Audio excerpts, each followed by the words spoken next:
C'est les plus noirs que tu es le moment présent. Tu sais que j'ai peur, je sais qu'on a peur, mais bébé, ce sera jamais le bon moment pour se le dire. Si jamais on s'aime vraiment, faut qu'on se laisse partir. On a beau faire semblant, on ne peut plus se mentir. Alors si je le fais, dis-toi que c'est pour nous deux. Dis-toi que c'est pour nous deux. Nous deux, extrait du premier album de Maëva qui porte d'ailleurs le même nom. Nous deux, bonsoir Maëva, c'est un disque pop solaire qui fait vraiment du bien. Au programme donc de bonnes vibrations côté musique et côté texte, il faut le dire. C'était un peu votre recette pour combattre le blues de la rentrée, de le sortir là, le fin août. On peut dire ça comme ça, oui. Surtout que la rentrée, c'est le moment où les gens sont le plus dans le transport en commun. Je me suis dit, c'est là où ils vont écouter l'album à fond. Ouais, un médicament antidéprime, hein, c'est un petit peu ça. Exactement. Alors, votre famille, elle est originaire de Madagascar et vous dites que depuis toute petite, la musique et les instruments font partie de votre quotidien, du quotidien de votre famille. Vous êtes presque né avec, avec cette guitare entre les mains. C'est presque votre jouet de petite enfance. Exactement. Enfin, j'ai commencé par le piano d'abord, mais... Et après, vous êtes venu à la guitare. C'est ça, à 12 ans. Et toute ma famille jouait déjà d'un instrument. Donc pour moi, c'était évident de jouer de la guitare, quoi. Comment justement ces racines malgaches, elles se retrouvent dans votre musique? Est-ce que vous vous inspirez du répertoire de musique malgache?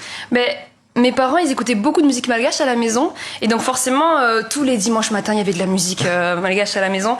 Et je pense que inconsciemment, ça revient, dans mes chansons. Même si j'y pense pas des fois, il y a forcément des rythmes qui sont là, quoi. Ah, d'ailleurs, on entend un petit peu effectivement ces rythmes derrière. Une anecdote vous concernant qui m'a assez surprise quand même. Lorsque vous aviez 17 ans, vous allez aux États-Unis, vous participez au championnat du monde des arts du spectacle à Los Angeles. Alors là, vous jouez l'une de vos compositions à la guitare et vous remportez le titre d'instrumentiste. C'est une aventure complètement incroyable. Ouais, dit comme ça là c'est fou, mais ouais, je passais le bac de français en même temps et c'était 9 mois de préparation, des allers-retours entre Toulouse et Paris parce que j'habitais à Toulouse et ça a été vraiment une bonne aventure. Mais ça consiste en quoi les championnats du monde des arts du spectacle en fait? Il y a des participants du monde entier? C'est ça, en fait c'est comme les JO. C'est comme les JO. Mais des arts du spectacle, donc chant, mannequinat, danse, tout. Et il y avait plus de 1500 candidats et plus de 150 pays. Et vous aviez joué quoi à la guitare, vous vous souvenez?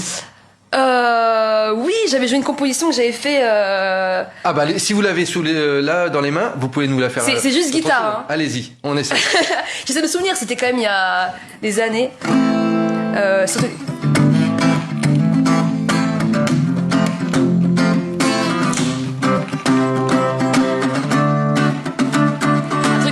Un truc comme ça. Un truc comme ça. On enchaîne avec un petit extrait du premier album? Allez, n'importe laquelle, celle que vous voulez. Je vais faire Modèle, Très qui bien. sort justement dans 2 jours. Dans 2 jours, allez. En avant-première.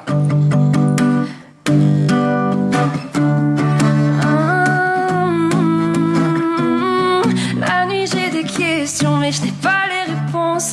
Prends le temps d'y penser, j'ai trop d'interrogations. Je veux voir mon image sur le mur sans que le verre ne se brise. Je veux qu'on me regarde dans le couloir sans que le temps ne se fige. Je suis pas la fille parfaite, non. Je suis pas un modèle, non. Chanson à découvrir donc sur l'album qui sort vendredi. On a hâte de l'écouter, hein, effectivement, en entier. Alors avant de sortir ce premier album, votre musique, elle a fait vraiment le tour du web, le tour des réseaux sociaux. Plus de 100 millions d'écoutes, toutes plateformes confondues. Ça a dû augmenter depuis. Ah oui. Voilà. Est-ce que vous avez senti ces derniers mois qu'il se passait quelque chose, effectivement, sur Internet autour de votre musique? Honnêtement, oui. Ça fait 2 ans que je poste tous les jours sur les réseaux sociaux, Instagram ou TikTok. Et là, j'ai vraiment senti...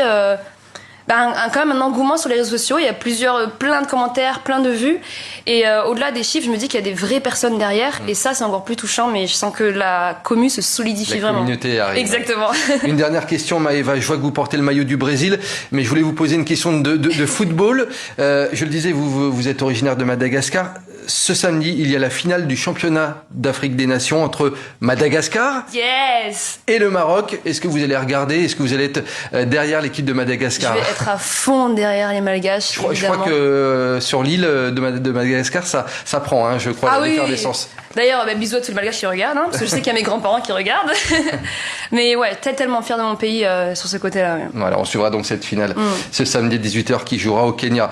Nous deux, c'est donc le titre de votre premier album qui sort ce vendredi. Plusieurs dates de concert en France jusque décembre. Je vous serai notamment au Zénith de Paris le 6 décembre en première partie de To The Kid. Voilà, une belle date, en tout cas parisienne. Merci beaucoup Maëva d'avoir été l'invitée de ce 64 Merci minutes. beaucoup. Merci beaucoup. Merci.